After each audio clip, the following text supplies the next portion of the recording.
Hoy iniciamos una nueva andadura del lado del misterio, buscando el camino de la verdad.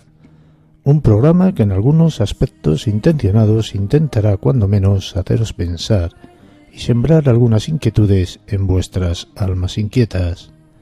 De la batuta de un servidor, Juan Carlos Baruch Hernández, iniciamos este viaje de la mano de José Carlos Aranda Aguilar y los niños índigo, niños cristal, efecto Forer. Seguiremos el camino con el médico pediatra Cristina López Ortego, que nos hablará del espejo, puertas al inframundo o a mundos paralelos. En el relato de la noche, Adrián Martínez nos hará ver cómo la realidad supera muchas veces la ficción con el relato titulado El Hospital. Y finalizaremos el programa con Verónica Cano Alarcón y ¿esquizofrenia o posesión? Bienvenidos al universo secreto.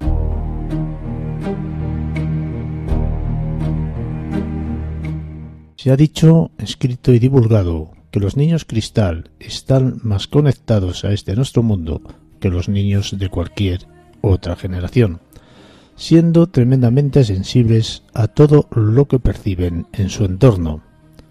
Estos niños tienen dones filosóficos y espirituales, desplegando un nivel de gentileza y empatía sin precedentes en nuestra historia humana. Los niños cristal son espontáneos en el abrazo y en atenciones hacia las personas que lo necesitan. Ellos suelen buscar la soledad y el silencio, aislándose significativa e intencionadamente de todo cuanto les rodea. Son niños poco expresivos en el lenguaje, pero con una profunda intensidad cuando se comunican.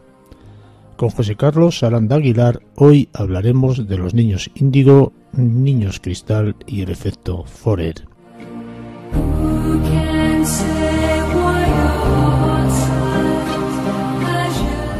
José Carlos Aranda, buenas noches, bienvenido, compañero. Buenas noches, Juan Carlos, bien hallado. Hace no mucho tiempo, quiero decir, José Carlos, estuvimos hablando de los niños índigo y hoy vamos a hablar de los niños cristal, que se supone que es una, entre comillas, raza superior. Bueno, se supone que sí, que son una nueva generación que vienen a evolucionar el niño índigo dentro de esa parafernalia, ¿no?, de los niños índigo, que ya vimos en el programa anterior que es algo más que cuestionable, ¿no? Pero comprende o importa comprender cómo se produce toda esta historia y cómo va evolucionando para que nos familiaricemos con este tema. Pues vamos a empezar, si quieres, recordamos un poquitín lo que eran los niños índigo o vamos directamente a los niños cristal. Yo lo digo para aquellos que no nos hayan oído, que sea hasta la primera vez que nos escuchen, pues por lo menos para tener una base de desde dónde estamos hablando. Bueno, sí, recordamos un momento lo de los niños índigo, que tiene su origen en un libro que escribió una sinestésica, que es Nancy Ann Tate, allá por 1982, ¿no? La sinestesia, insisto, decíamos el otro día, que es un problema, entre comillas, neurológico, que se produce por digamos, un cortocircuito cerebral, ¿no? El cortocircuito cerebral lo explicamos de la siguiente forma, ¿no? Cada área del cerebro está especializada en recibir determinadas sensaciones, ¿no? Hay un área del cerebro que recibe las sensaciones táctiles, otro las sensaciones visuales, otras sensaciones auditivas, etcétera, etcétera, ¿no? Y normalmente esas sensaciones están ahí guardadas como en compartimentos estancos. Pero en el caso de los sinestésicos es como si tuvieran una conexión entre estas cajas, ¿no?, que permiten o favorecen el hecho de que haya determinadas sensaciones asociadas a otros estímulos. Por ejemplo, una sensación auditiva me puede favorecer la aparición de un color, ¿no? ¿Por qué? Bueno, pues por esta conexión de cableado en el cerebro que hace que, por ejemplo, estemos viendo números y el círculo, la forma circular del 3 se me representa en color rojo. Es así de sencillo. O que la recta, las líneas rectas me sugieran la música del violín, por ejemplo, ¿no? Es decir, esto que además se escucha en el propio cerebro, ¿no? Claro, esto está descrito en el ámbito de la neurología, con lo cual partimos de que Nancy Ann Tate lo que hace es transcribir una experiencia que ella vive en primera persona. ¿Qué ocurre? Pues que ella dice que determinados niños los ve rodeados de un aura azul. Y ahí es donde aparece el nombre índigo, que es azul índigo, un azul oscuro, y que, bueno, pues que además están revestidos de una serie de cualidades. Esta teoría es asumida después por un par de autores, ¿no? Que son Lee Carroll, ya en la década de los 90, ¿no? Y Jan Tovar. Y ahí ya es donde aparece la teoría de los niños índigo, mucho más desarrollada, porque se nos habla de tipologías de niños índigo, está el índigo humanista, el artista, el conceptual, el interdimensional, cada uno con sus características propias. Y claro, hasta aquí yo decía el otro día que, bueno, esto era más que cuestionable por dos razones, ¿no? Primero, porque no está acreditado el tema de que alguien pueda ver el aura, ni siquiera que se pueda fotografiar. De hecho, lo cuestionamos con la famosa cámara, ¿no? La famosa cámara Kirlian. Sí, pero incluso voy a apuntar más hoy en este tema, ¿no? Hemos de desconfiar mucho porque hay un multimillonario norteamericano, James Randi, ¿no? Que ofreció $1 millón a quien demostrara que podía visualizar el aura, ¿no? Y propuso un experimento, además en un programa en directo en televisión, explorando los poderes psíquicos, se llamaba el programa, en el que el experimento era muy sencillo, ¿no? Se ponía una pantalla y 10 voluntarios, ¿no? De los cuales la mitad, 5, estaban sentados, por lo cual el aura no podía verse por encima de la pantalla y otros 5 estaban de pie, ¿no? Y él requería un 80% de aciertos, es decir, los que estaban de pie se supone que el vidente o el sensitivo podría ver el aura por encima de la pantalla, los que estaban juntados en cambio, pues no, ¿no? El resultado es que nadie acertó. Nadie pasó. Me parece que el acierto máximo fue un 60%, que en cálculo de probabilidades pues es absolutamente normal, ¿no? Pero además estos experimentos fueron más profundizados con apoyo de otra asociación, que es la Asociación de Filadelfia para el Pensamiento Crítico. Y tampoco hubo resultados, ¿no? El acierto máximo en este caso fue del 55%. Con esto quiero decir que hemos de ser muy prudentes a la hora de afirmar aquello que empíricamente no está demostrado. Y a partir de aquí podemos crear todo lo que queramos, ¿no? Yo decía el otro día que esta teoría de los niños índigo pues había tenido una difusión bastante interesante por la aparición de una nueva forma de pensamiento, que es el New Age, que aparece en 1956 a partir de la obra El tercer ojo de Lawson Rampa, y que después coincide justo en la década de los 60-70 con un enorme auge de unas publicaciones que tienen una enorme difusión, que son las publicaciones de Marvel, ¿no? En concreto, entre el año 68 y 77 fue cuando tuvo la máxima explosión. De alguna manera, buscar nuevas respuestas a las preguntas de siempre por parte del ser humano había generado una inquietud que el pensamiento racionalista había apartado mucho de Occidente. Somos muy cientificistas, muy empíricos, ¿verdad? No nos creemos aquello que no está demostrado desde el siglo XVII, Descartes, y aquello de la duda sistemática, pero que nos había llevado a grandes avances técnicos científicos y a un gran abandono de lo que es el alma, el espíritu humano. Entonces volvemos la vista hacia Oriente y ahí entra una corriente orientalista con la que casa perfectamente Lawson Rampa, ¿no? Bien, esta difusión de Marvel, ¿por qué la traigo a colación? La traigo a colación porque hay grandes héroes de Marvel, que, bueno, algunos aparecieron en la década de los 30, pero van a tener una gran difusión y van a tener además una enorme explosión gracias a la aparición de las películas que encarnan estos héroes, ¿no? Y ahí tenemos, por ejemplo, pues curiosamente, un héroe que viste de azul y que tiene un origen extraterrestre, ¿no? Que es Superman, que fue precisamente creado, a raíz de un sueño, por cierto, en la década de los 30, ¿no?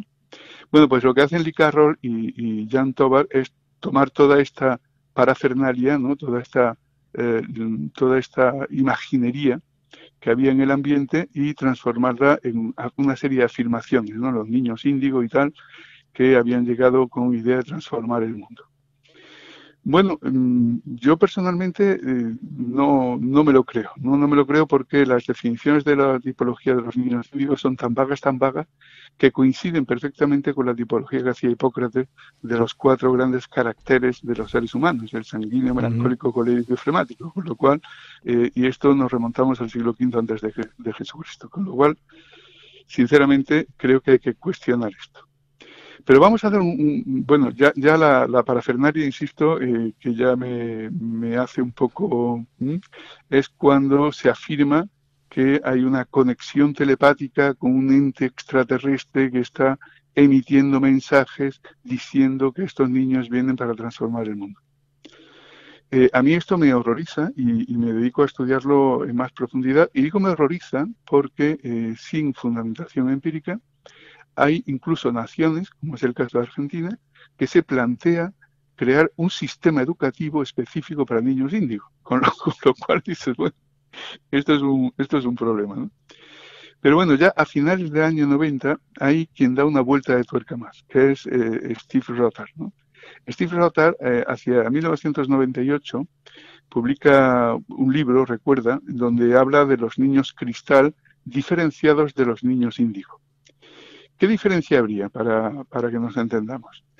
Pues la diferencia sería que mientras que los niños índigos son rompedores, vienen para, digamos, alterar la conciencia de una forma disruptiva, ¿no? Enfrentándose a las normas, los niños cristal son todo lo contrario, son seres que vienen a armonizar los extremos. Y entonces ellos vuelven a basarse, en este caso Steve Rothard, se vuelve a basar en el aura, dice en este caso que el aura, en lugar de ser azul índigo como en el caso anterior, pues es del color del cristal. Bueno, pues ¿qué color tiene el cristal? Pues no lo sabemos muy claramente, ¿no? Son niños cristal, algunos los consideran, de hecho, los autores anteriores, Lee Carroll y Jan Tober, como una variedad de los niños índigos, y ellos, Steve Rothard, digo ellos, y me confundo a veces porque ahora te explico, ¿no? Ahora te explico. Steve Rothard dice que no, que es una variedad más evolucionada y totalmente diferenciada.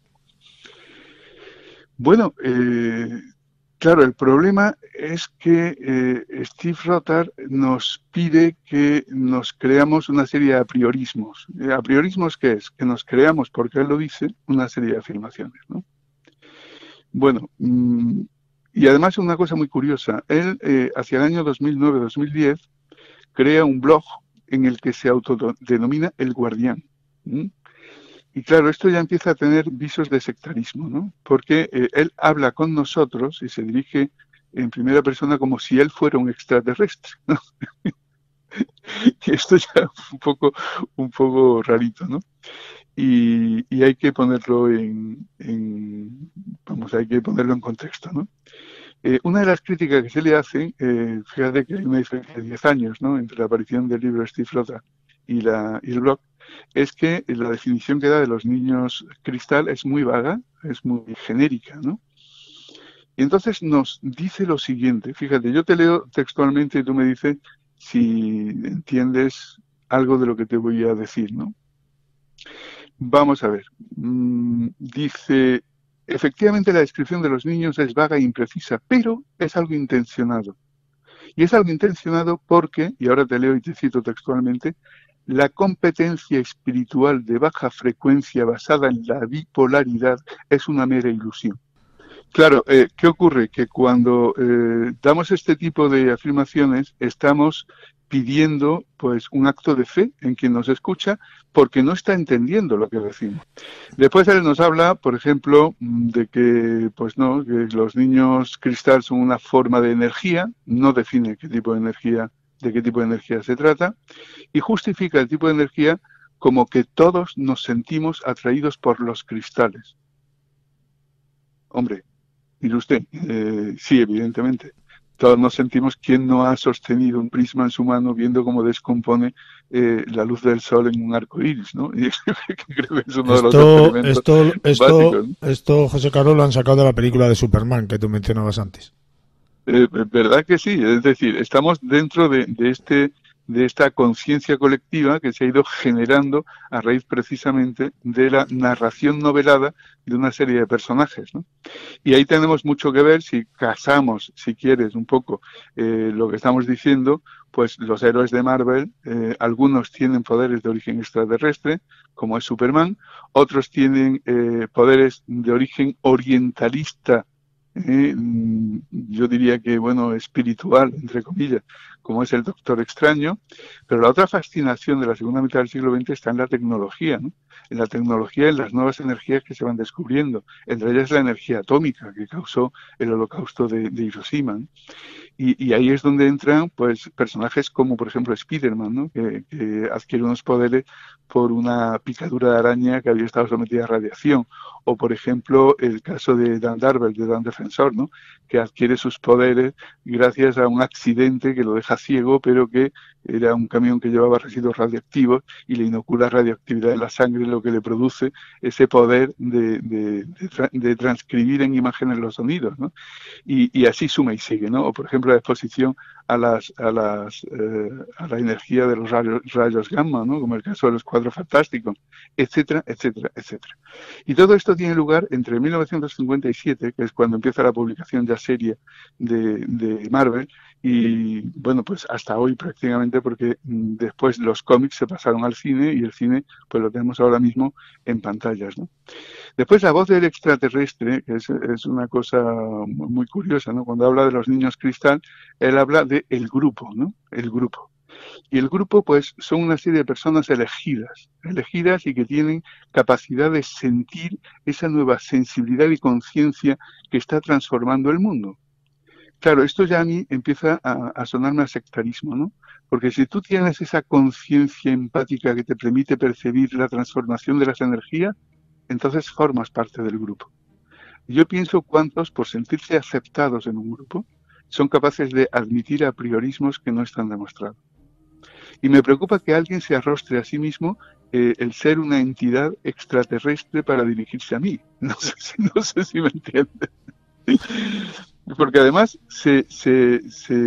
todavía, digamos, la novela se complica, ¿no?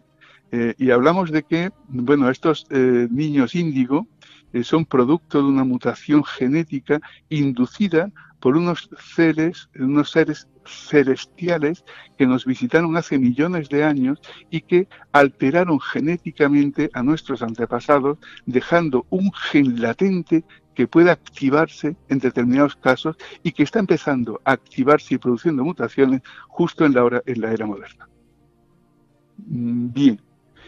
Según esto habría dos tipos de seres. Fíjate cómo va creciendo la novela, ¿no? Uh-huh. Los seres eternos y los seres desviantes. Bueno, a mí esto de los seres eternos ya me conecta directamente a los Guardianes de la Galaxia. Yo no sé si has visto la película, pero Peter Quill, que es el protagonista de la película, se supone que es hijo de un ser celestial, ¿no?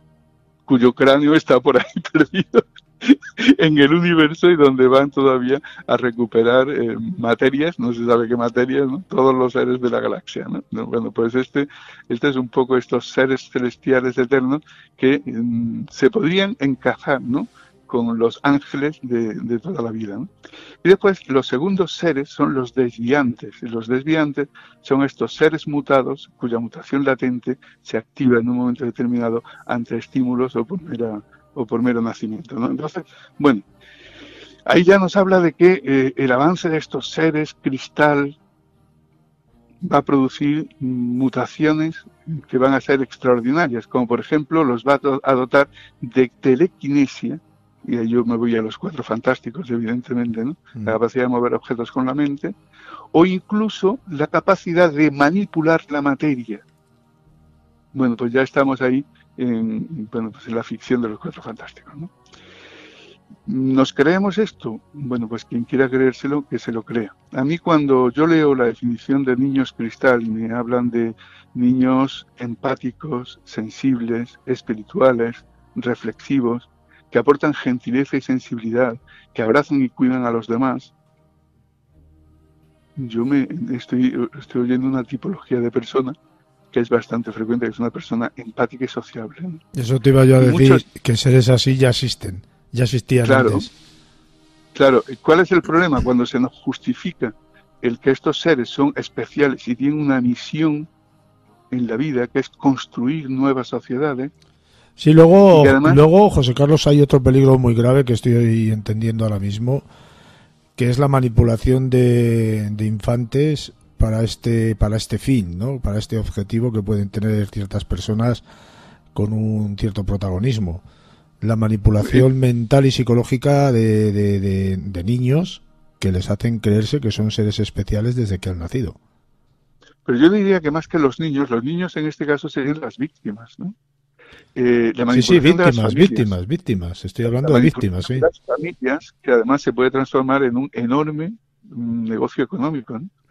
Por eso yo he hablado antes de tintes de sectarismo, ¿no? Porque, claro, a ti, tú eres una persona que eres reacia pues a la medicina occidental, a utilizar o inocular química en tu organismo, ¿no? No estás de acuerdo con tomar pastillas. Yo, por ejemplo, soy muy reacio a tomar pastillas y soy muy reacio también a las vacunas, pero no desmerezco, ¿no?, los avances de la medicina occidental y creo en ella, ¿no? Otra cosa es que abuse, ¿no?, de los medicamentos.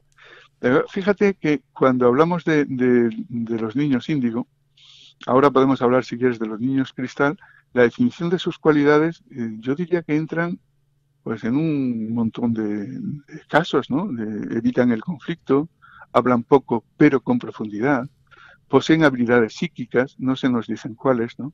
Poseen capacidad afectiva. ¿Qué niño no posee capacidad afectiva, por favor? Les agrada la soledad y la necesitan para su equilibrio, pues todos necesitamos recogernos en algún momento, ¿no? Perciben el temor en su entorno, pues claro, todos detectamos la violencia y sentimos miedo ante situaciones complejas, ¿no?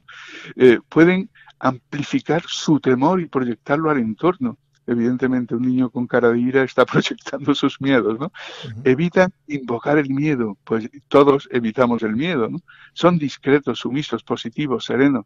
Bueno, pues mira, esto ya nos aporta de cierto grupo de niños disruptivos, ¿no? Pero bueno, todo esto que estoy diciendo me lleva a algo que yo creo que es muy importante hablar con nuestros oyentes, ¿no? Que es el efecto Forer. ¿En qué consiste el efecto Forer? El efecto Forer tiene que ver con el experimento que realizó Bertrand Forer con sus alumnos, ¿no? Les dio pues una encuesta para que ellos la rellenaran, a partir de la cual les trazaba un perfil psicológico personalizado. Ellos hicieron, los alumnos, la encuesta, él le dio los resultados y después les pidió que valoraran el índice de coincidencia de sus resultados personalizados. El 80% de los alumnos se sintieron identificados al 100% con la respuesta.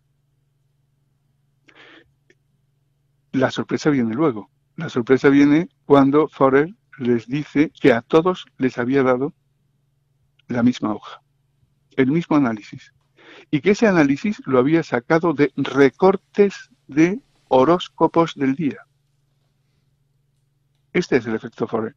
Cuando hacemos afirmaciones muy vagas, cualquiera puede sentirse identificado con esas afirmaciones. Yo te digo a ti, eres una persona segura y resolutiva, pero te cuestionas con frecuencia tus decisiones. ¿Qué persona no va a sentirse identificada con esto?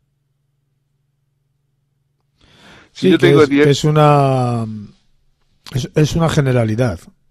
Claro, es una afirmación tan genérica que cualquiera que la lee puede vestírsela como un traje a medida. El resultado, el 80% se sintió identificado con un análisis que era una generalización. Bueno, pues este es el problema y el efecto Forer. Yo creo que cualquiera de nuestros oyentes puede entrar en Internet, buscar en qué consistió el experimento. El experimento fue algo más complejo de lo que acabo de explicar, pero que nos precave de estos cantos de sirena que, en definitiva, lo que hacen es manipular la opinión. ¿Es el efecto Forer o la falacia Forer, sí, o la falacia de la valoración personal, ¿no? Sí, efectivamente. Pero yo, si buscáis efecto Forer en Internet, seguro que os sale, os lleva directamente a Bertrand Forer y os habla del experimento. Y yo creo que esto es importante. Lo que no quiere decir, Juan Carlos, si estamos en un programa de misterio, o en un programa de personas que estamos apegadas al misterio, ¿no? Lo que no quiere decir que no exista. O sea, el que no podamos demostrar algo no quiere decir que no exista. Lo que ocurre es que yo voy a lanzar dos preguntas, ¿no? La primera pregunta: si yo tuviera un niño con estas cualidades especiales, como si lo tuviera dentro de la tipología de lo que se han llamado niños índigo, de humanista, artista, conceptual, interdimensional, y soy padre de un niño que yo veo encajando en estas características, ¿qué haría como padre? Pues lo que tendría que hacer como padre es educarlo. Y educarlo significa en proporcionarle los recursos y los estímulos necesarios para ser feliz en la vida, adaptándose al medio que le ha tocado vivir. Es así de sencillo. Lo que no puedo hacer es que me coloquen una etiqueta a mi hijo y a partir de ahí yo renuncie a mi obligación de educar. Porque como es índigo, porque como es cristal, este es el peligro y esta es la renuncia, ¿no? Que te digan, no, como yo ya te he dicho que tu hijo es índigo, ahora yo soy quien te lo debe educar. Y para eso tú tienes que asistir a escuelas de padres índigo y tienes que asistir a escuelas índigo. Tu hijo debe asistir a escuelas índigo para relacionarse con, y eso son escuelas privadas, y esto es dinero, tanto en las reuniones de formación de padres como en las reuniones o los colegios privados, ¿no? Y tú, mientras tanto, ¿qué haces con tu hijo? ¿Te quedas como espectador? No.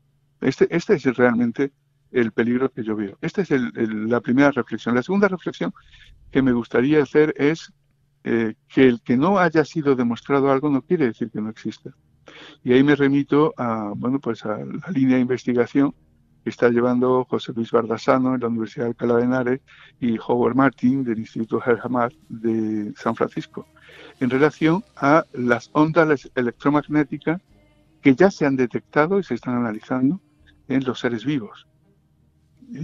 Y esto, claro, son líneas de investigación que te dicen, bueno, quizá dentro de 10 años podamos efectivamente, a través de no sé qué tecnología, visualizar el aura de un ser humano, cosa que hasta el momento no se ha conseguido, ¿no?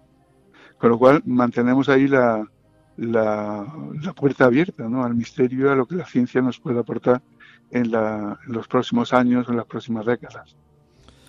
Pero la existencia del aura significaría o validaría lo que estamos diciendo.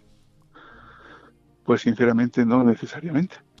Ahí hay otra gran cuestión, José Carlos. Yo pienso que es una pena que todas estas corrientes se vean manipuladas o sirvan o son corrientes lanzadas para el aprovechamiento de unos cuantos a nivel económico y social, porque también se aprovechan socialmente de todo esto.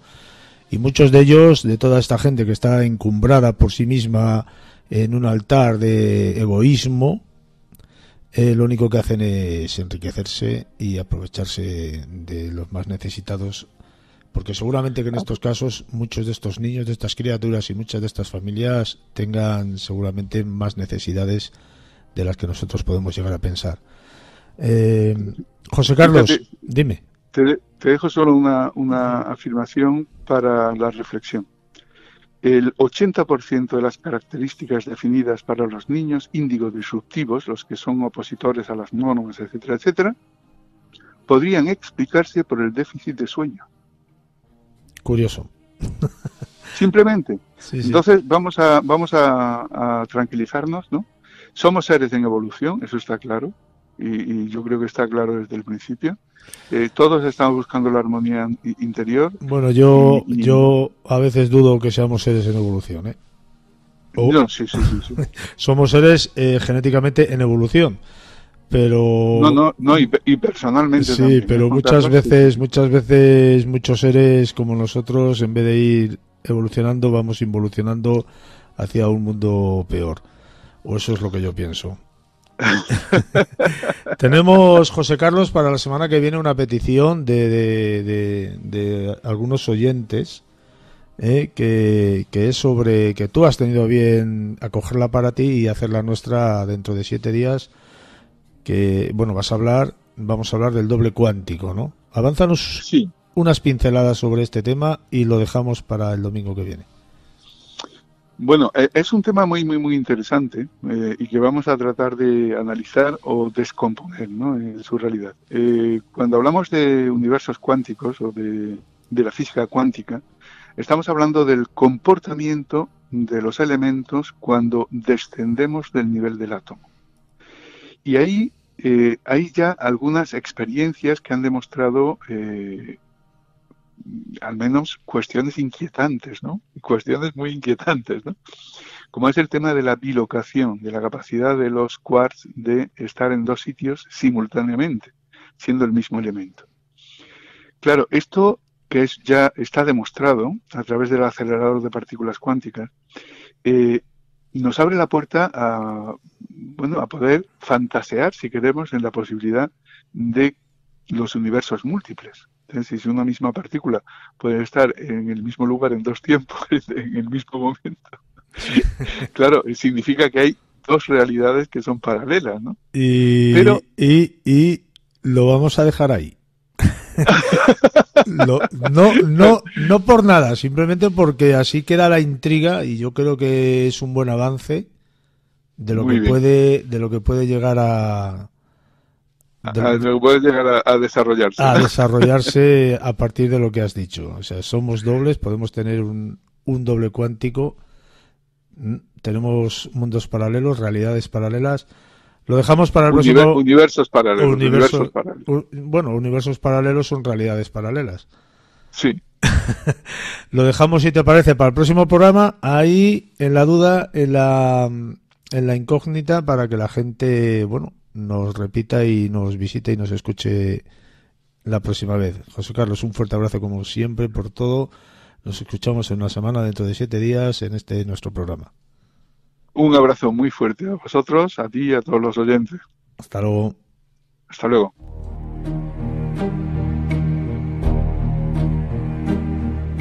Cuando nos miramos en un espejo podríamos estar viendo uno de esos multiversos ultraparecidos al nuestro. Aunque los reflejos sean para nosotros iguales, tal vez haya una pequeña variación detectable de forma significativa que varíe en la realidad que tenemos y la que el espejo refleja.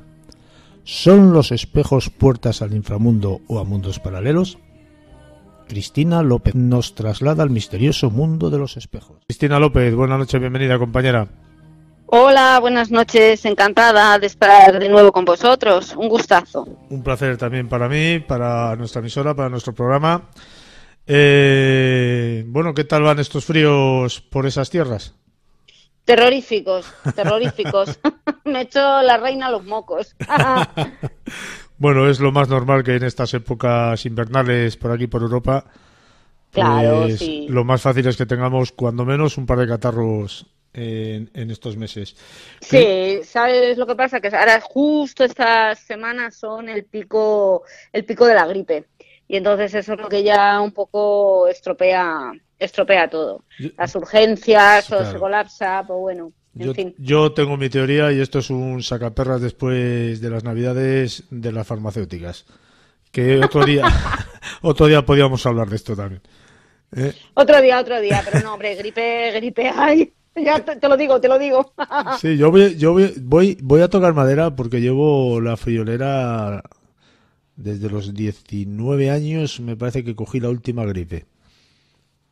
Me vacuno. Yo sí me vacuno, hombre, primero porque por asistencia hospitalaria. Normal. Y luego, pues hombre, padres mayores y todo esto, yo prefiero estar vacunada, o sea que sí. Yo me he vacunado en mi vida 3 o 4 veces, nada más. Pero eso sí, hasta los 19 años todas las gripes eran mías. No me pasaba una Navidad sin una gripe. O sea, fíjate el recuerdo que tengo yo de mi infancia y adolescencia, de la Navidad. O sea que fíjate, yo creo que me las comí todas juntas durante 18 o 19 años y luego pues como que me hice inmune. Te han dejado descansar. Ahí. Bueno, vamos al tema si te parece. Sí, claro. Vamos a hablar de los espejos, esas ventanas a inframundos o al inframundo o esas ventanas a mundos paralelos, Cristina. Totalmente. Podemos considerar los espejos mucho más allá de lo que es un reflejo. En realidad, cualquier cultura en la que pensemos así a priori tiene una representación iconográfica de los espejos como ventanas hacia. Y es que, en realidad, un espejo en sí nos va a proporcionar una visión plana, pero a la vez deformada de las cosas. En el fondo, es como si las imágenes que nos están mostrando los espejos pudieran permanecer siempre en su interior, en otro mundo, con una memoria que se puede considerar infinita y teniendo acumulado un conocimiento eterno, es como una gran nube, ahora que está el mundo tan informatizado. Y de siempre, el origen de los espejos está muy relacionado también con el origen de los hechizos, de la superstición y de realidades que vamos a ir un poco hablando a lo largo de la noche de ellas. Porque lo que te digo, los espejos son una gran nube, un gran almacén. Guardan el pasado, pero a la vez tienen un gran conocimiento del futuro. El órgano de la visión, que es sinónimo de conocimiento, es nuestro sentido que de alguna manera más nos acerca a la realidad cotidiana, se va a convertir en un símbolo de sabiduría, en un instrumento de erudición. Y es verdad que a través de la visión podemos contactar con el más allá. Y aquí es donde intervienen los espejos, porque los espejos se van a convertir en parte de este más allá. Incluso nos van a permitir llegar al mundo de los dioses. Y también otras ocasiones nos van a permitir revelar nuestro propio destino. Por eso, el otro lado del espejo es esta puerta al más allá de la que hablamos. Y ya te comentaba que es algo común en muchas culturas, como un paso entre un mundo y otro mundo. A veces se constituye como un reflejo de la muerte, de la vida de ultratumba, incluso manifestaciones de lo que pueda haber más allá de la desaparición del cuerpo carnal. Y por ponerte ejemplo de varias culturas, pues por ejemplo tenemos los mayas clásicos, que sitúan el inframundo detrás de una capa de agua y realizan el símil directamente con un espejo y lo consideran como el equivalente. El inframundo es el espejo, es esta puerta de entrada. Y encontramos también creencias que existe un vínculo mágico entre el ser, entre el yo y el propio reflejo. De tal manera que los espejos van a ser capaces de poder atrapar el alma o la fuerza vital del individuo, y además los demonios y los seres sobrenaturales se van a poder descubrir porque no proyectan esta imagen en el espejo. Y como te digo, te habla un poco de los mayas, te he dado 2 pinceladas, pero cualquier cultura es capaz de vivir hoy día incluso más de acuerdo a la tradición y a veces incluso alejándonos de lo que es nuestro pensamiento más civilizado. Pero todas confluyen en que tienen un gran respeto hacia los espejos.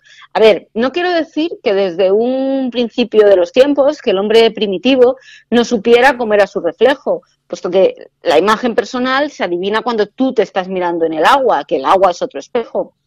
Pero es más la posibilidad de poder llevar este reflejo, poder entrar a través de este reflejo a otros niveles, lo que sí que desde estos tiempos remotos y pretéritos va a infligir un respeto que es lo que se ha perpetuado hasta nuestros días.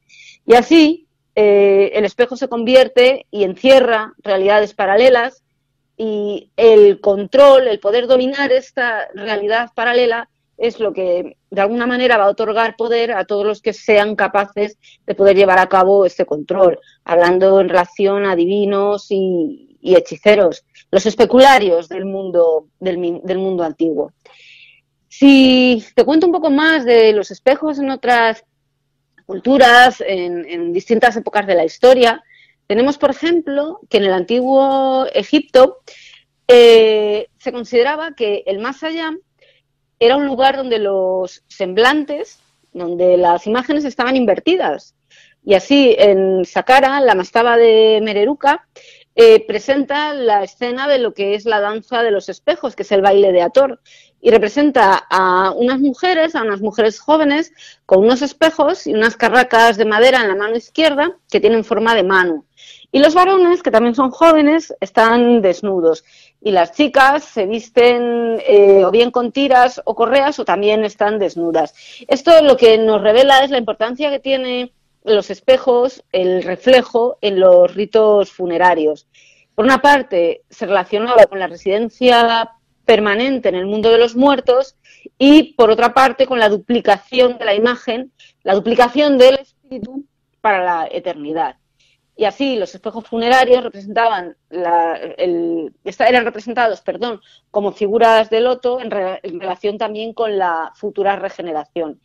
Y por supuesto, no nos olvidemos que los espejos van a representar también la parte femenina de lo que son las civilizaciones heliocéntricas, es decir, la imagen reflejada del Sol, el complemento del Sol, ¿quién es? La Luna.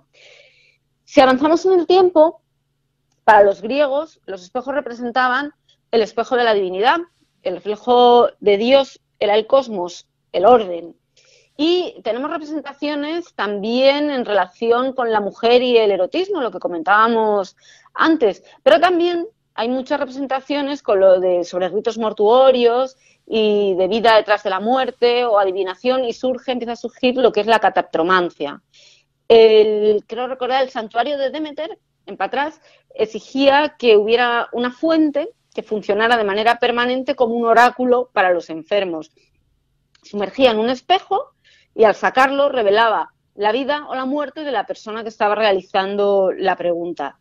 Entonces, en este caso, el espejo dentro del agua, que en definitiva es otro espejo, como hemos estado viendo, lo que nos revela es una apertura con el mundo de abajo, de más abajo, con el inframundo, comunicando directamente, haciendo un paso continuo entre presente, pasado y futuro.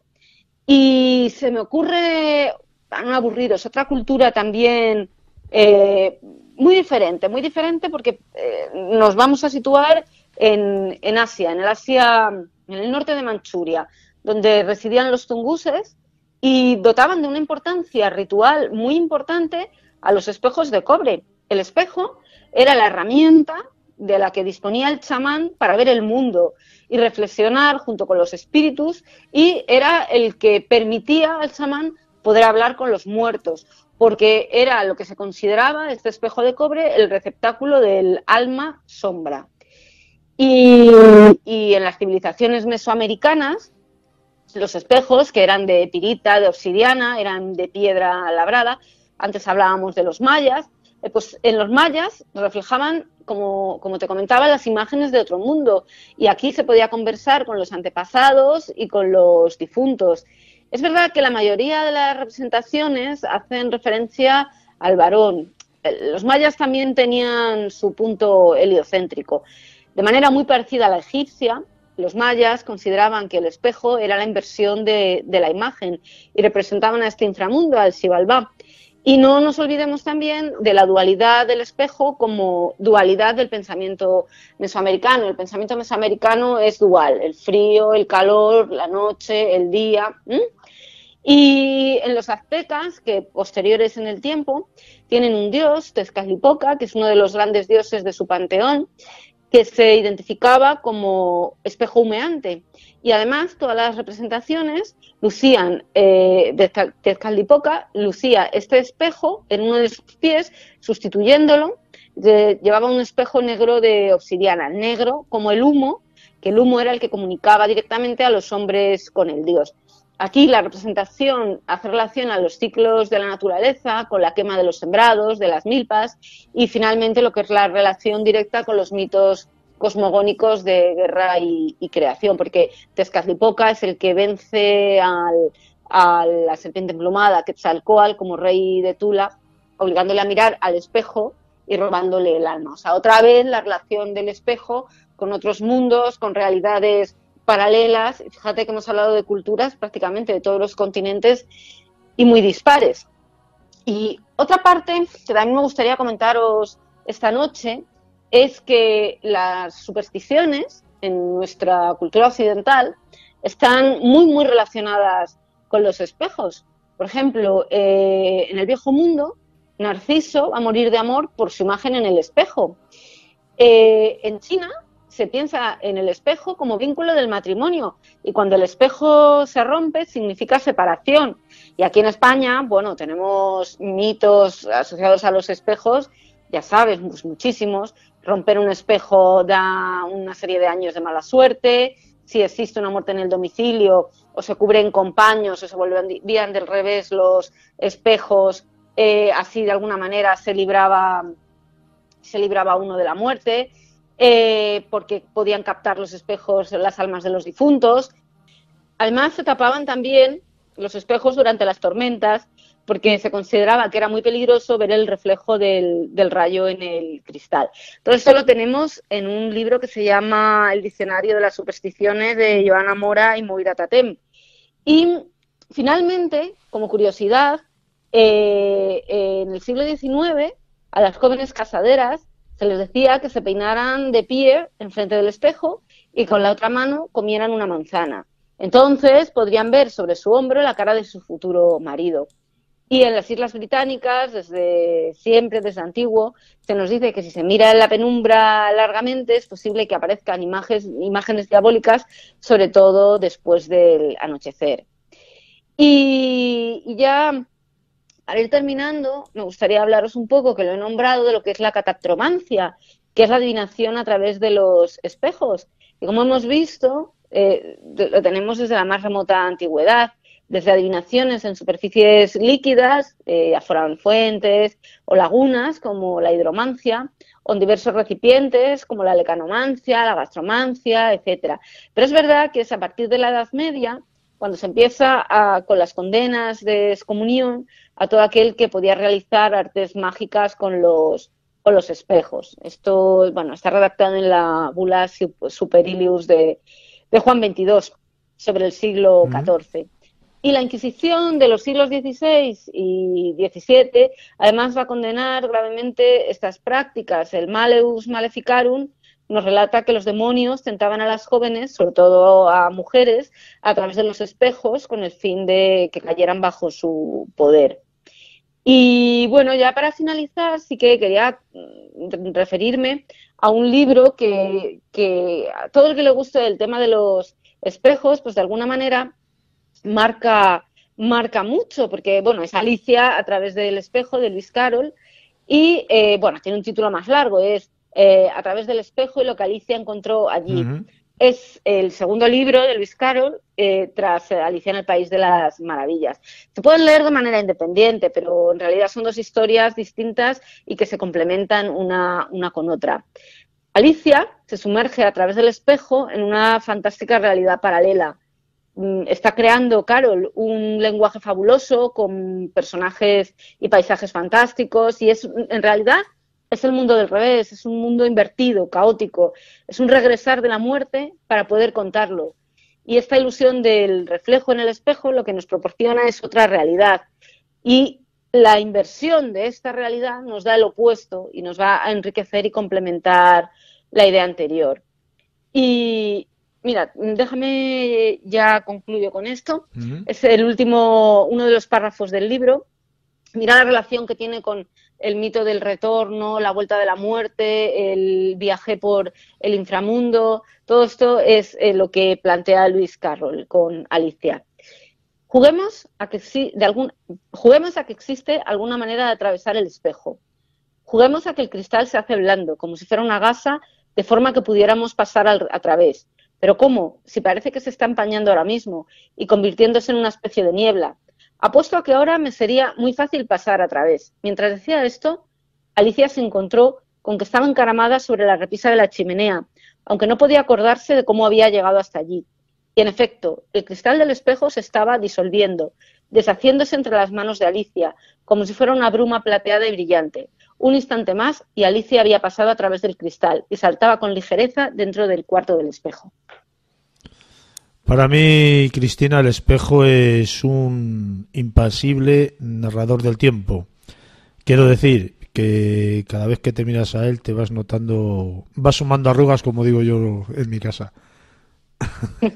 O sea, es un impasible narrador del tiempo. Te vas dando cuenta cuando te reflejas en él el tiempo que va pasando. Y no te miente, además. Te anticipa el futuro, indudablemente, porque te vas viendo reflejado, te transmite el presente y se convierte en una puerta. Es decir, no es extraño que el hombre antiguo e incluso el hombre moderno y también tiene ese respeto por los espejos, porque nuestra imagen en realidad ¿qué nos está transmitiendo? ¿Qué hay detrás de nuestra imagen? O sea, esto es continuo y vamos, mira, se me está viniendo a la mente de Valle Inclán, Luces de Bohemia, cuando están Don Latino y Max, cuando están en el callejón del gato, cuando está comentando, a ver cómo era, Don Latino le dice a Max, no, Max comenta, la deformación deja de serlo cuando está sujeta a una matemática perfecta. Mi estética actual es transformar con matemática de espejo cóncavo las normas clásicas. Responde Don Latino, eres genial, me quito el cráneo. A mí lo de me quito el cráneo me fascina. Y contesta Max, Estrella, Latino, deformemos la expresión en el mismo espejo que nos deforma las caras y toda la vida miserable de España. Y ya responde Don Latino, nos mudaremos al callejón del gato. Pues es eso, o sea, en realidad es la imagen distorsionada o no tan distorsionada a veces de nuestra vida, es la realidad paralela que nos está devolviendo este espejo. Es fascinante. Dice el Feng Shui que nunca pongas un espejo a los pies de la cama. Es cierto. Por algo será. Por algo será. Cristina, muchísimas gracias como siempre por todo. Un fuerte abrazo y en una semana, dentro de 7 días, nos volvemos a escuchar. Como siempre, encantada de estar con vosotros. Un auténtico placer. Hasta luego. Hasta luego.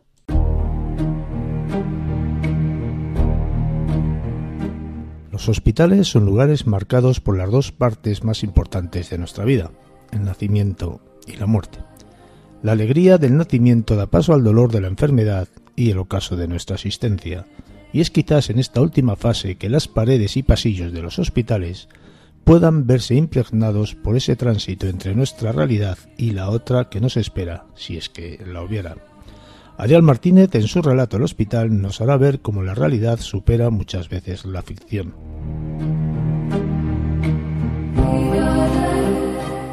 Adrián Martínez, buenas noches, bienvenido, amigo. Muy buenas noches, Juan Carlos. Encantado de estar una semana más en Muy Insólita Radio. ¿Qué tal andamos de esa salud? Cada vez mejor, supongo.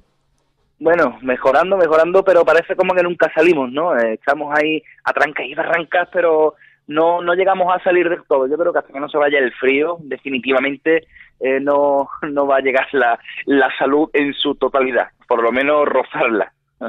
Bueno, ya sabes que los catarros invernales duran y duran y duran como las famosas pilas.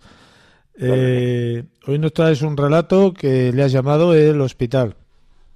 Un relato titulado El Hospital, un relato extenso, un poco más largo de lo habitual. ¿Por qué? Porque es el relato que incluye el programa número 2 de Relatos e Historias con Adrián Martínez y, cómo no, en esta sección que tenemos en este rinconcito del misterio como es tu programa, Juan Carlos, pues quería traer este relato para que los oyentes sufrieran un poco en la piel de la protagonista, que lo pasa un poco mal entre los pasillos de este hospital. Un relato que no encierra mucho el hospital, de un lugar, ¿no?, donde la pena y la alegría pues se funden, ¿no? Lugar de muerte, de nacimiento, pero que al fin y al cabo es un lugar donde se viven muchas sensaciones, de muchas energías. Sí, fíjate, y que no sabemos qué es lo que guardan, ¿no?, sus pasillos. Fíjate que has dicho una cosa muy importante, que los hospitales son lugares de nacimiento y de muerte.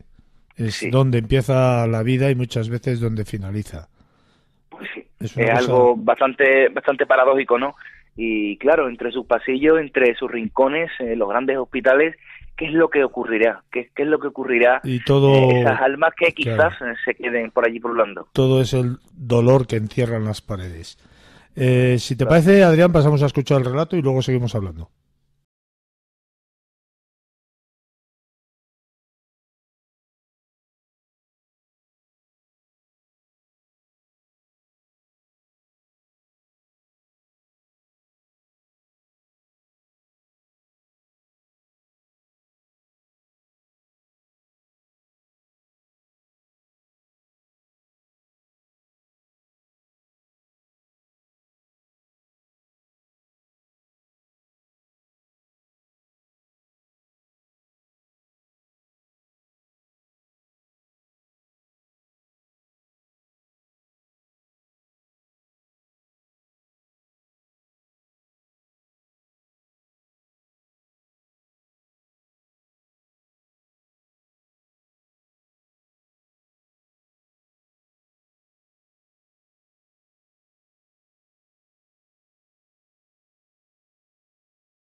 Desde siempre le gustó esa labor tan importante dentro de un centro hospitalario, y como buena novata, su trabajo lo realizaba con gran ímpetu.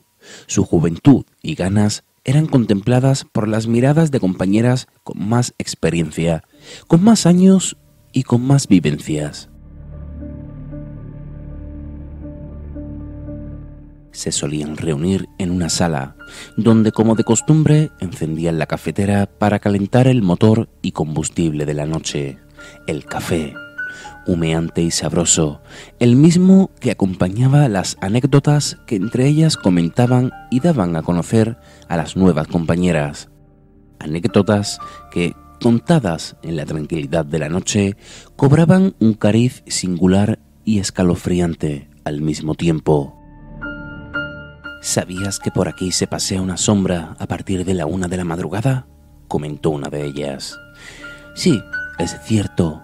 Dicen que es el espíritu de Ángela, aquella anciana que falleció en la habitación al final de este pasillo. Ocurrió hace muchos años y fue por un fallo médico. Desde entonces su espíritu se pasea en busca de venganza, prosiguió otra compañera. No estaréis hablando en serio, ¿verdad?, susurró Claudia. Bueno, hay infinidad de historias por aquí. Estaríamos toda la noche. Venga, ahora a trabajar, contestó una de las veteranas. Entre bromas, solo intentaban asustar a la pobre Claudia. Su carácter de chica risueña la hacía objeto de risas que en el fondo no eran malintencionadas, pero que conseguían inquietarle. Aquella primera noche de la semana fue bastante tranquila, ningún contratiempo. Claudia volvió a casa y descansó lo suficiente. El día pasó rápido y la tarde cayó fugazmente. Era invierno y oscurecía antes. Las temperaturas eran bajas y el frío se notaba bastante. Se preparó algo de comer, cogió su bolso y bajó al garaje para montarse en su coche. Vivía a unos 15 minutos del hospital. Para aparcar, tenía una zona exclusivamente para trabajadores. Se bajó y corrió hacia la entrada, con la mano apretando la bufanda hacia su boca, para así evitar un resfriado. Odiaba ponerse enferma. Además, tenía que darlo todo en su reciente puesto de trabajo.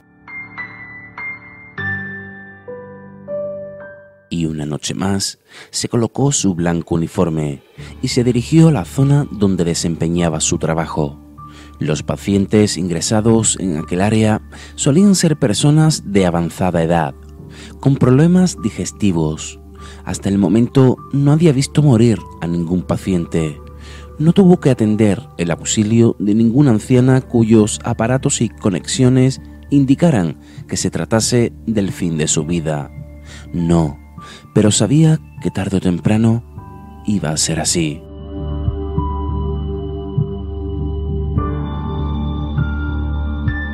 Si la anterior fue tranquila, esa noche lo fue mucho más. Durante el día, algunos pacientes fueron dados de alta y algunas habitaciones estaban vacías.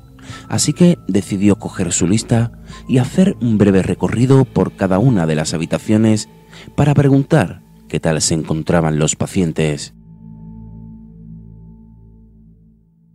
Sin prisa, comenzó por las habitaciones del final del pasillo.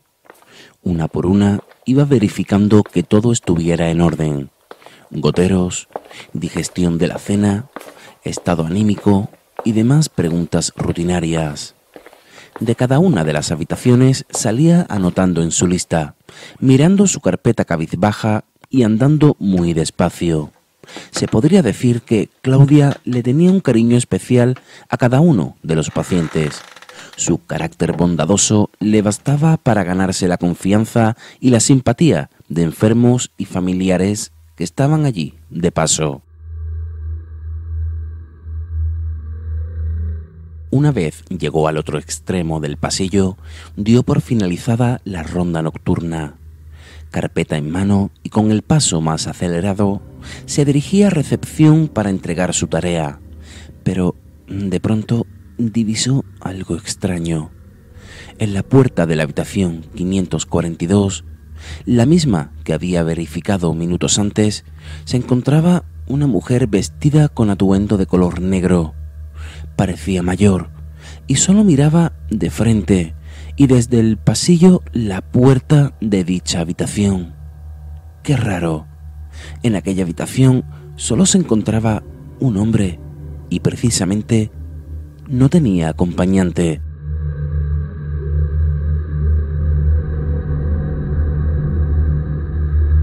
A Claudia le pareció muy raro, pero prosiguió con su trabajo. Le entró algo de apetito, así que cogió algunas monedas y se dirigió hacia la expendedora a sacar un dulce.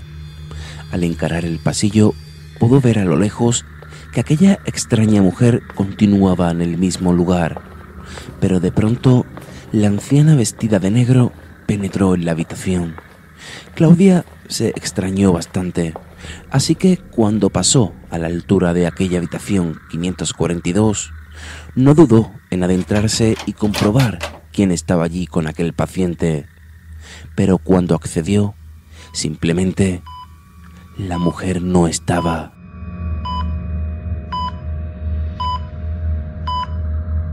Y aquel paciente reposaba tranquilo sobre su cama, sumido en un profundo sueño. Sabía lo que había visto. No fue una alucinación, ni mucho menos. Alguien había entrado en esa habitación, pero al entrar no había ni rastro. No le dio más importancia y continuó la noche. La mañana llegó pronto y las compañeras del siguiente turno hicieron acto de presencia. Y como siempre, se cambió de ropa y bajó despidiéndose de todo el personal.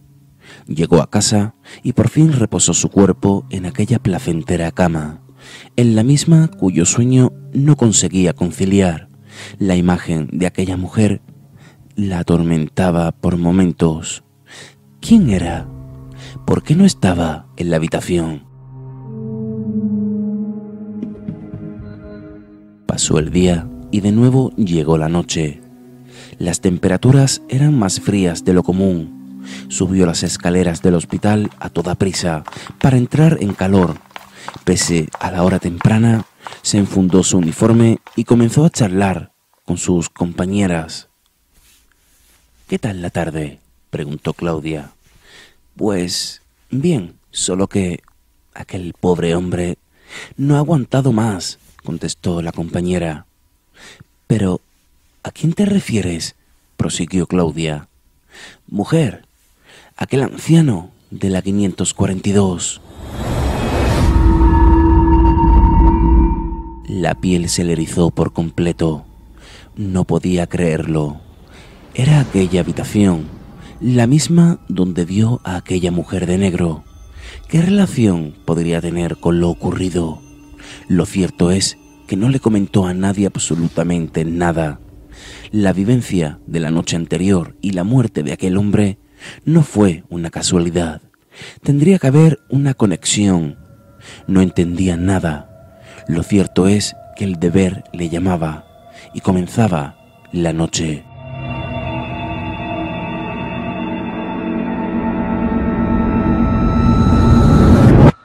Nada le produciría más terror que encontrarse de nuevo con aquella figura oscura. Su divagar por los pasillos era de la forma más cautelosa posible. Tenía varias habitaciones que atender. Pasó junto a la dichosa habitación 542. Ya estaba vacía. Prosiguió su tarea por las demás habitaciones. El primer paciente casi estaba dormido. Estaba acompañado por otro hombre. Se le veía buen aspecto. Incluso comentaba el acompañante que había recuperado el apetito. Era una buena señal, así que Claudia se despidió y salió de aquella habitación. Pero al cerrar la puerta, algo la dejó sin aliento y paralizada.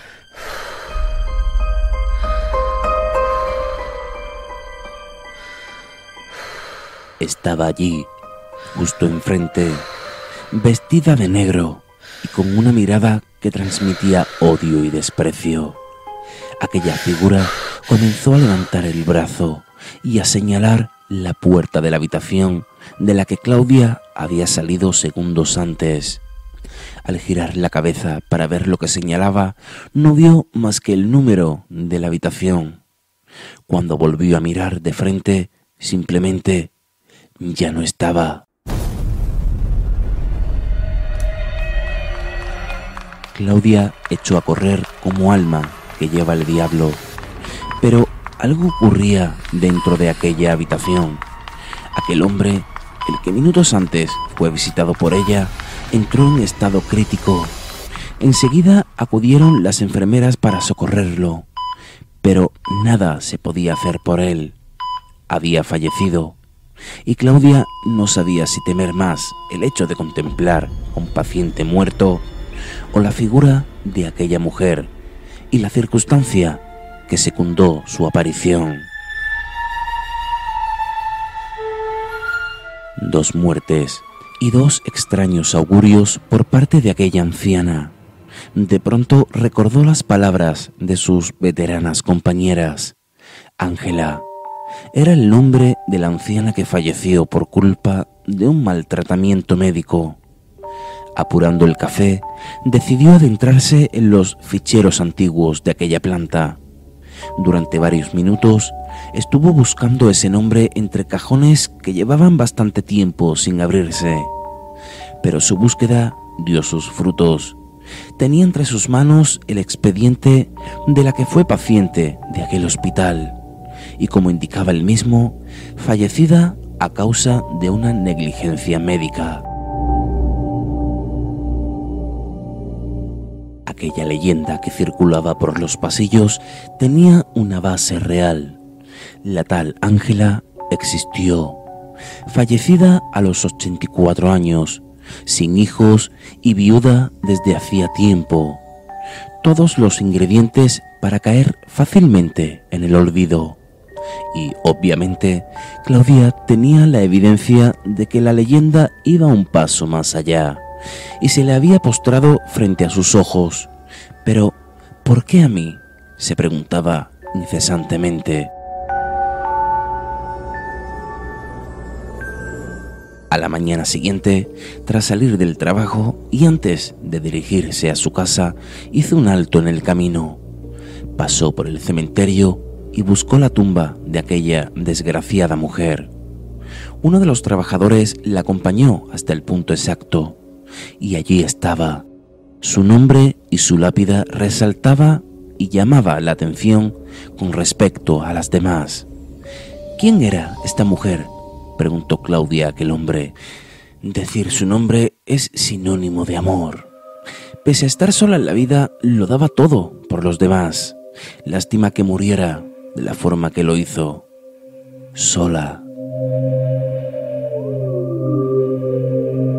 De camino a casa, Claudia no paraba de pensar y de llegar a conclusiones. El fantasma de Ángela no era señal de mal augurio, ni mucho menos.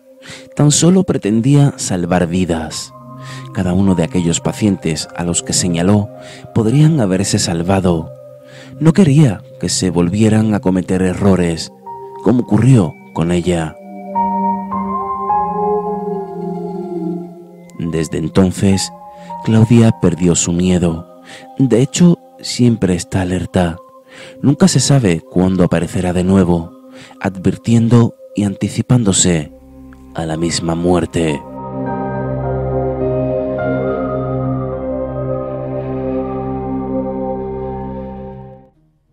Adrián. Sí. Bueno, una vez escuchado el relato, me parece que tú tienes una experiencia personal sobre hospitales que has vivido no hace mucho tiempo. Sí, una experiencia, quise vivirla, pero también por circunstancias, ¿no? Hablamos del Hospital Puerta del Mar de Cádiz, y aquí, haciendo un poco de precedente, tenemos que hablar de una de las leyendas en referencia a hospitales y a fenomenología tenemos, ¿no?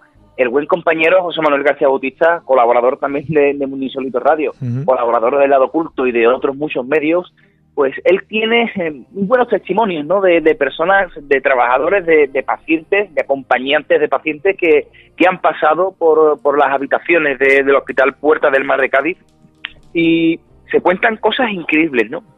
Pero la leyenda que circula en aquel lugar fue que, bueno, a raíz del año 1991, en el que un aparatoso incendio pues quemó gran parte del hospital. Recordemos que se evacuaron a casi 700 pacientes, 700 pacientes que fueron evacuados por las llamas, ¿no? Y por el estado en el que quedó el hospital.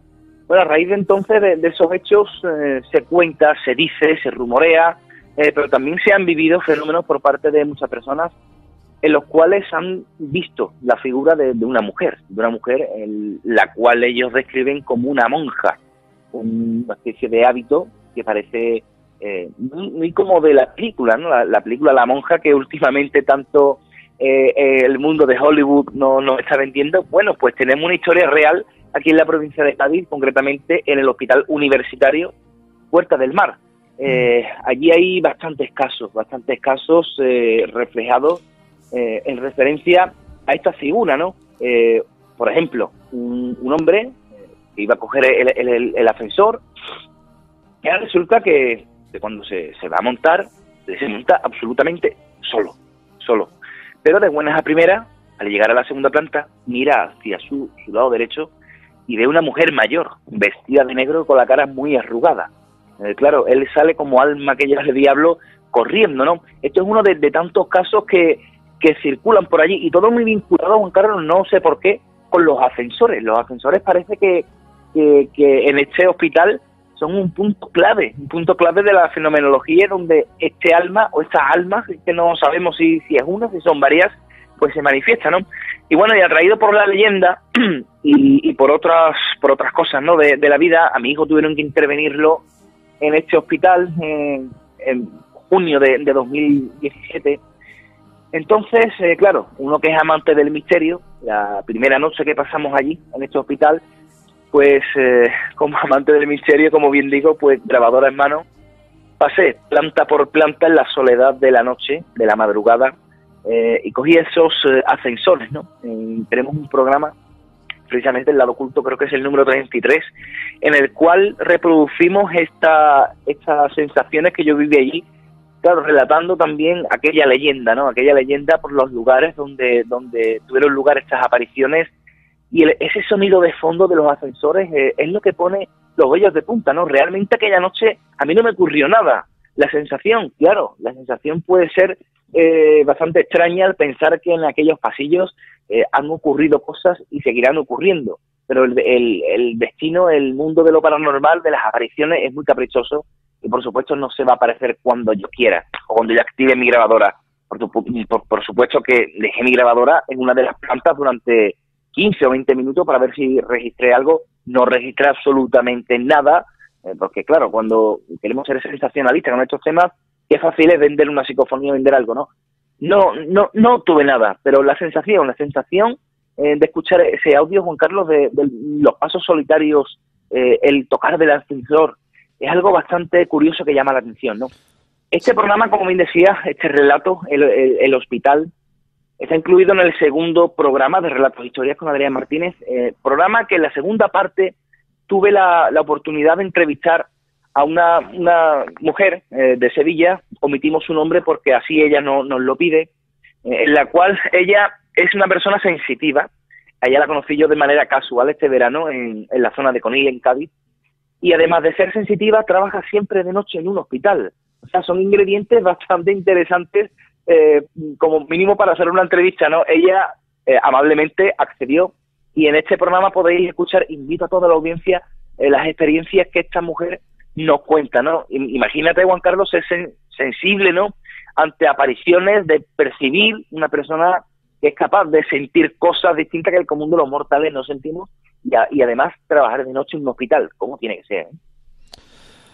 Tú sabes también como yo, y lo has mencionado, que la fenomenología no se encuentra cuando se busca. Claro. Se encuentra cuando uno menos se lo espera, quizás, y cuando uno menos lo quiere. Ha sido muy interesante, Adrián, el relato, muy espectacular. Espero y deseo, como siempre, que en tu nuevo programa te vaya excelentemente bien, como no puede ser de otra manera. Lo haces genial, la mayoría de los relatos que estás poniendo, por lo menos lo que estás poniendo aquí en este nuestro programa son escritos y narrados por ti, ¿verdad? Sí, todos los relatos son narrados por mí, escritos por mí, a excepción de algunos que llegarán de la mano de grandes autores como Edgar Allan Poe, Lovecraft, entre otros muchos, ¿no? Porque claro, son los grandes maestros y los que sin duda alguna son el reflejo en el cual nos tenemos que mirar, porque son los que sabían transmitir realmente el más puro terror, ¿no? Y con esa forma literaria que tan solo ellos tenían. Pero bueno, ya invito a la audiencia que se pasen por este rinconcito de relatos que aún tenemos muy poquitas descargas, somos aún pocos amigos los que nos reunimos en esa hoguera, como digo al principio del programa, para escuchar historias y relatos, historias con Adrián Martínez en iVoox. Estáis todos invitados, Juan Carlos, para pasaros por ahí y pasar un rato de terror, ¿por qué no? Pues esperamos ansiosos la semana que viene, dentro de 7 días, tu nuevo relato y tus nuevas explicaciones, tus nuevas experiencias con Adrián Martínez. Muchísimas gracias, como siempre. En una semana nos volvemos a escuchar. Gracias a ti y un abrazo a toda tu audiencia, compañero. Hasta luego.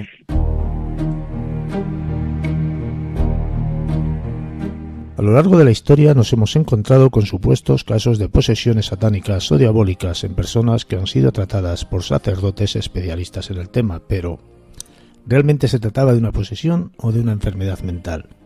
Con Verónica Cano Alarcón hablamos esta noche de esquizofrenia o posesión. Verónica Cano Alarcón, buenas noches y bienvenida, compañera. Muy buenas noches, compañero. Un placer otra vez compartir las ondas contigo. Es un placer para nosotros, para mí personalmente, que vuelvas a participar en este nuestro programa. Y bueno, vamos a anunciar que lo vas a hacer de una manera sí, habitual, mejor dicho. Semanalmente, cada domingo, prestarás tus conocimientos a nuestros cerebros nimios en los temas que tú procesas con una sabiduría bestial. Bueno, desde el cerebro niño también, desde el mío. Hemos llamado a la sección, que no sé si luego la cambiaremos el nombre, de momento la vamos a denominar Secretos Criminológicos, porque Verónica Cano Alarcón, entre otras cosas, es criminóloga. Así es, además me encantaría poder dedicarme a esto de manera profesional, es algo que siempre digo, pero bueno, siempre me queda el poder exponer un poquito de lo que puedo saber y otras tantas cosas de las que voy averiguando. Uh-huh. Y para empezar, nada más que un tema candente, porque es un problema, toda esta gente que padece de este tipo de enfermedades, que creo que son mentales, si no me equivoco. Pero siempre lo vamos a hacer, si te parece bien, Verónica, desde un punto de vista, vamos a intentar relacionar, ¿no?, el misterio con la enfermedad, las mentes criminales con el misterio. Y hoy, por ejemplo, que mejor para empezar tu sección que la esquizofrenia o posesión, enfermedad o misterio. Sí, de todos modos, incluso yo te podría decir que la mente humana es un misterio, por resolver, y además muy inquietante. Somos seres humanos, seres cambiantes, seres sorprendentes, y podríamos desarrollar cosas inauditas, ¿no? Hoy en día parece que sabemos más de lo que se sabía antes.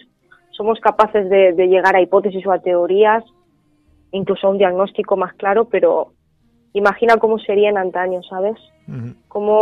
Cómo resultaría de difícil. De ahí que pretendamos un poco relacionar estos dos conceptos, que son la esquizofrenia a modo de enfermedad mental, con la posesión en sí misma, y cuáles son esos sesgos que podrían un poco unirla o diferenciarla. Sí, porque vamos a decir que en el pasado, cuando no se tenía tantos conocimientos médicos sobre diferentes enfermedades psicológicas o mentales, pues automáticamente a alguien que tuviera un tipo de enfermedad como la esquizofrenia le podían acusar de estar poseído y le podían hacer barbaridades, ¿verdad?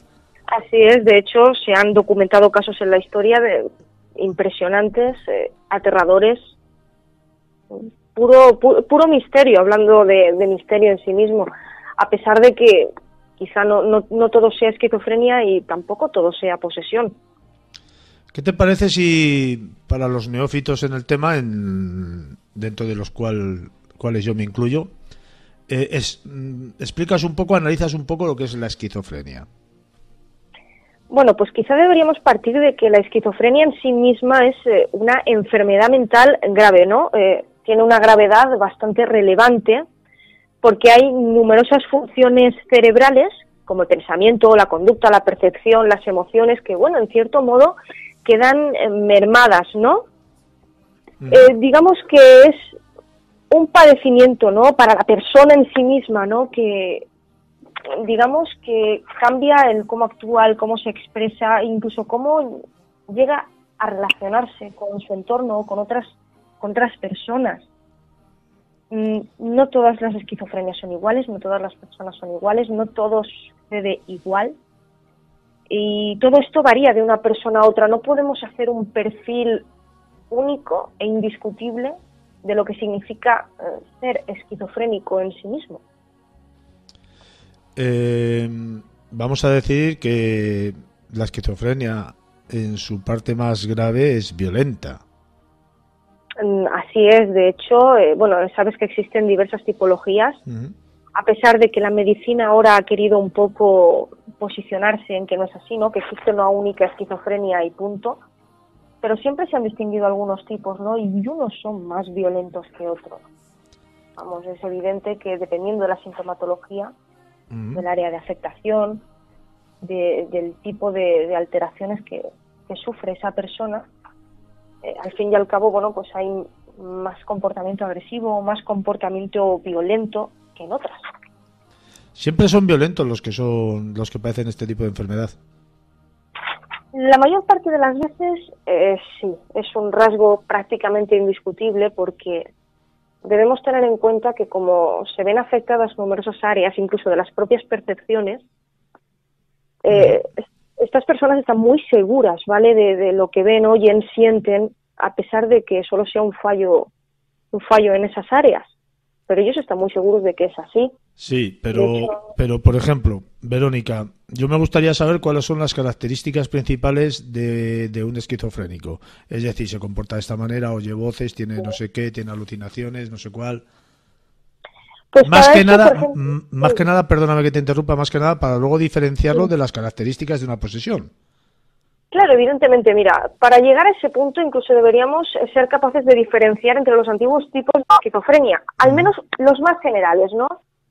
Porque la que más conocemos o la que más estamos acostumbrados a escuchar en medios o en perfiles, en análisis, es la paranoide, ¿no? Vamos a asociar directamente con lo que es paranoia. Estas personas evidentemente son las que mayores alucinaciones auditivas o delirios pues presentan, ¿no? Es lo más típico. Cuando pensamos en alguien con este tipo de enfermedad mental, prácticamente nuestra mente nos lleva a pensar que esta persona pues tiene una serie de alucinaciones o una serie de comportamientos clave que, bueno, pues es la paranoia, ¿no? El escuchar voces que puede ser que te indiquen hacer o no hacer determinadas cosas, por ejemplo, ¿no? Luego existen otras variantes, como por ejemplo la esquizofrenia simple, que en este caso los síntomas son negativos. ¿Y qué entendemos por síntomas negativos? Bueno, pues son los que tienen mucho, a ver cómo te explico, como que hay una dificultad tanto para identificarlo como para tratarlo. Es como el aplanamiento afectivo, ¿no?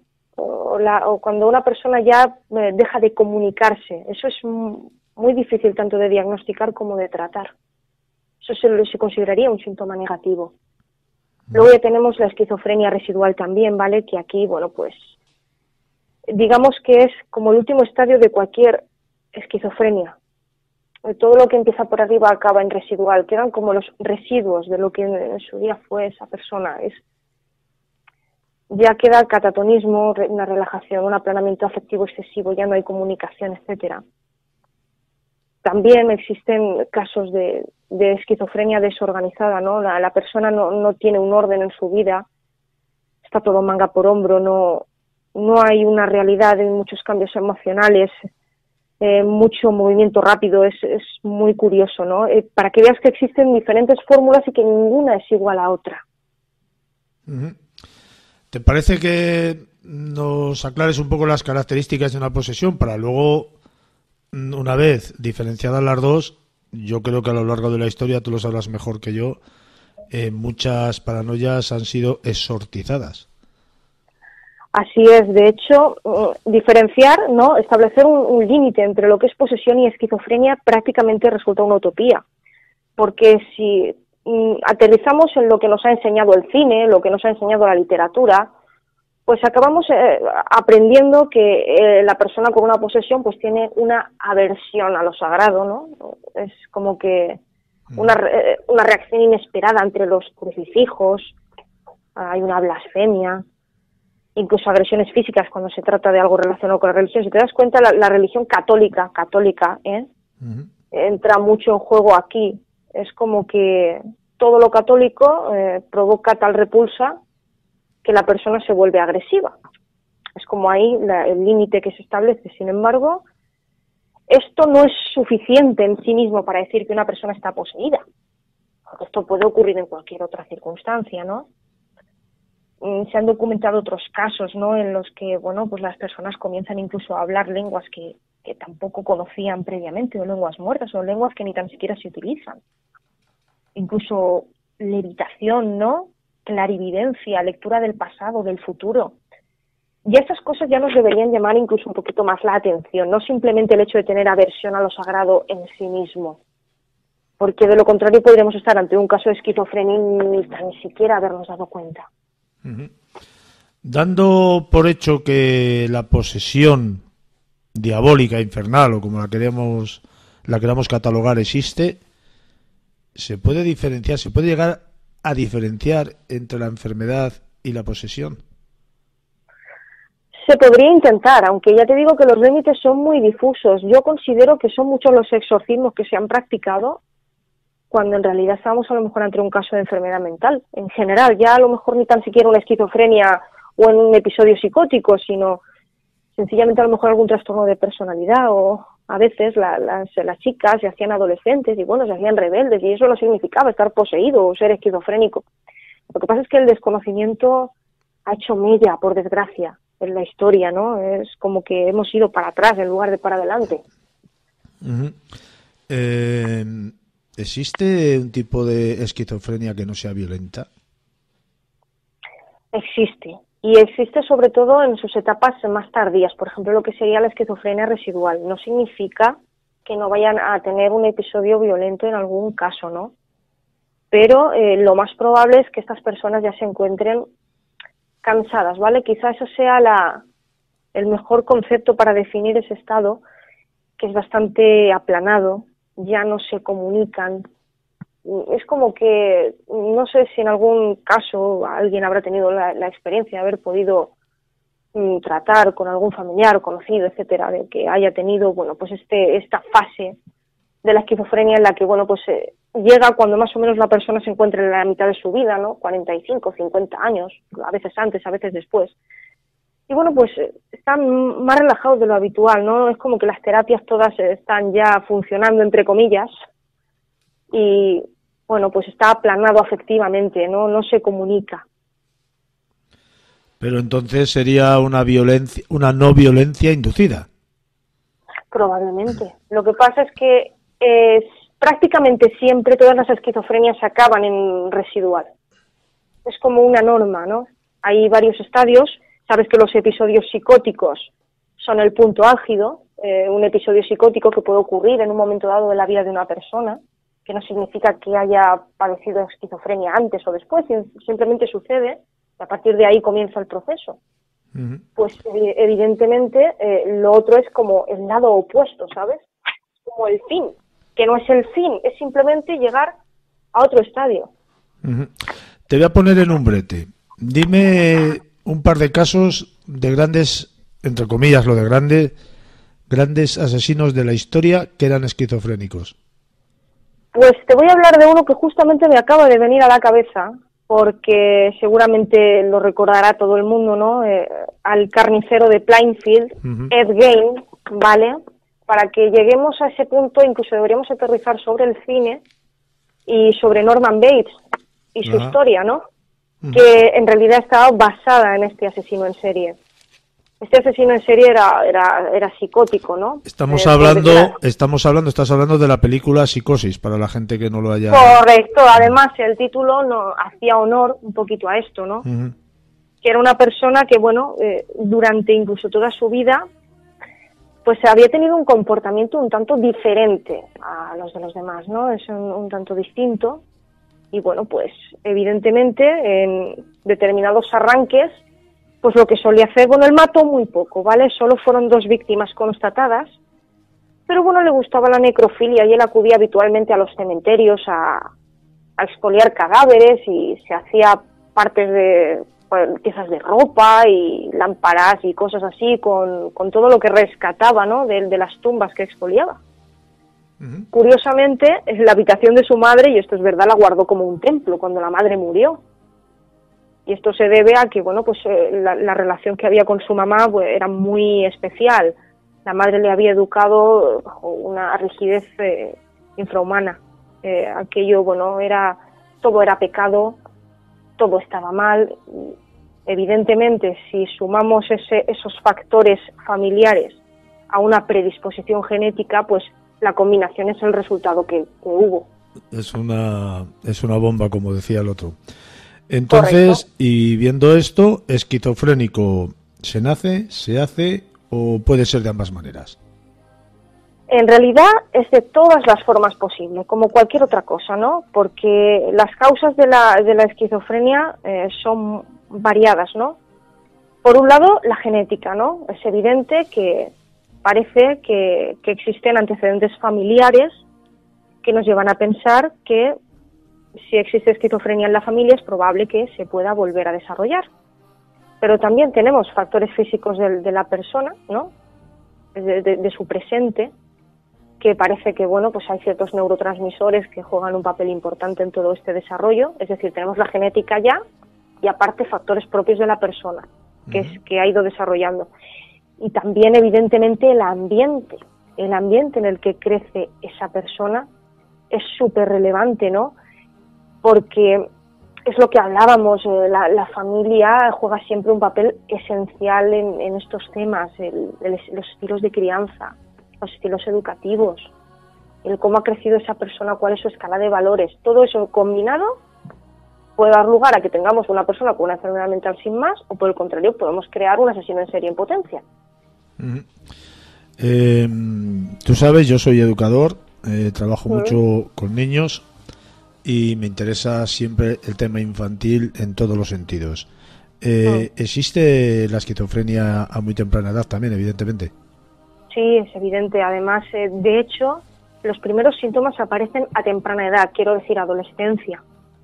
Si bien al principio parece que en los infantes ya se empieza a denotar algún gesto o algún rasgo extraño, no es hasta la adolescencia, que son los cambios hormonales, sobre todo, que empiezan a despertarse determinados síntomas que hasta ese momento estaban ocultos o desconocidos, ¿no? Uh-huh. Parece que sí que es cierto que la persona que desarrolla esquizofrenia, bueno, pues sí que ha experimentado algunas dificultades en sus relaciones sociales o en el colegio previamente a ese momento. Es decir, claro que existe, evidentemente. ¿Cómo se puede detectar a temprana edad un comportamiento paranoide, ¿no? Esquizofrénico? ¿Cuáles síntomas puede alertar a un padre o a una madre que su hijo pueda tener una especie de complicación mental? Pues evidentemente siempre tenemos que basarnos, para empezar, en el comportamiento en el hogar. Es decir, mira, las comparaciones son odiosas, por tanto nunca debemos comparar a un niño con el del vecino, que cada niño es un asunto diferente. Además, a los niños tampoco les gusta ser comparados, a nadie, de hecho.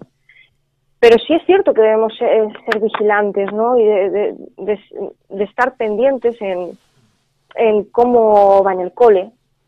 Es decir, si puede ser víctima de acoso escolar, algo tan simple como eso, o por el contrario, agresor. Quiero decir que esto, para cualquier caso, sirve. Debemos de estar también pendientes de, bueno, pues su trato hacia otras personas, es decir, bueno, hermanos, adultos más pequeños, qué tal son sus relaciones sociales.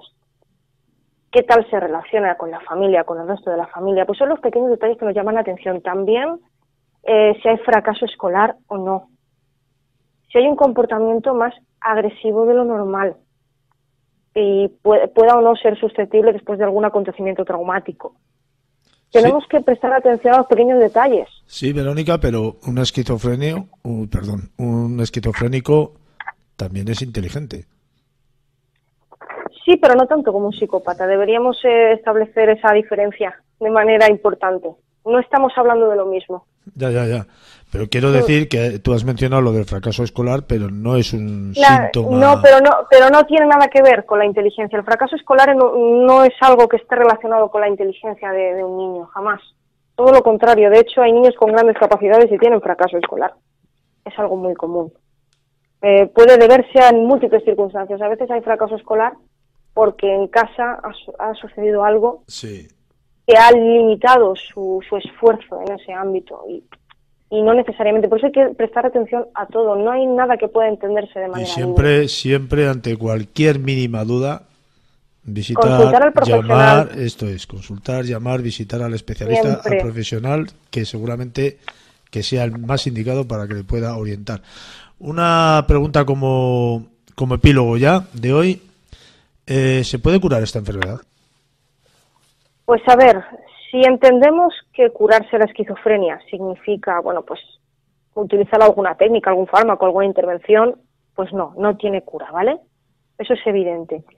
Pero sí, con la ayuda de los especialistas, con la combinación adecuada con la medicación, con las terapias, con las intervenciones, pues sí es posible reanudar una vida de manera positiva, adaptada, satisfactoria, lograr el bienestar, siempre y cuando también la persona esté dispuesta. Esto es súper importante. Es importantísimo reconocer que se tiene un problema, igual que en cualquier otra circunstancia. Es importante reconocerlo para poder buscar ayuda. Y otra pregunta que se me había quedado antes en el tintero. Debido a la herencia genética que has hablado antes, la gente que haya tenido en sus ancestros familiares con esta patología, evidentemente deberán de tener un mayor cuidado, ¿verdad? Sí, no es algo que se vaya a repetir necesariamente, porque es lo que te digo siempre. Hay una combinación de factores que pueden darse o no darse, pero siempre es todo combinado y todo supone una vulnerabilidad o una protección. Pero sí que ahí hay un factor ya de riesgo presente, de antemano, ¿no? Sobre el cual, pues hay que estar pendiente, sencillamente pendiente. No hace falta tampoco convertirnos en hipocondríacos y en pensar que puede sucederme a mí, porque no es necesario. Y siempre una cosa, antes de acusar a nadie de estar poseído, buscar una solución médica, que si no la hay, por lo menos se puede tratar, porque yo me imagino que los esquizofrénicos, como otros pacientes de enfermedades mentales, tengan que estar tomando ciertas medicinas durante el resto de sus días. Sí, así es. Por eso siempre hay que buscar, al menos intentarlo buscar en la ciencia antes la respuesta, antes de someter a una persona a determinadas actuaciones, pues por lo menos estar seguro de aquello que nos rodea, que no significa que exista o no exista. Sencillamente, pues que recurramos un poquito también a la ciencia en estos casos para no dañar a nadie. Pues ahí lo dejamos, si te parece, Verónica. Muchísimas gracias, un fuerte abrazo y dentro de 7 días, en una semana, nos volvemos a escuchar.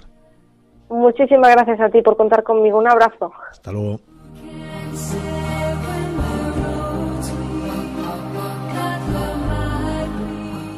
Llegado el final del programa, solo me queda que daros las gracias a todos por vuestro tiempo, vuestra atención y vuestra compañía.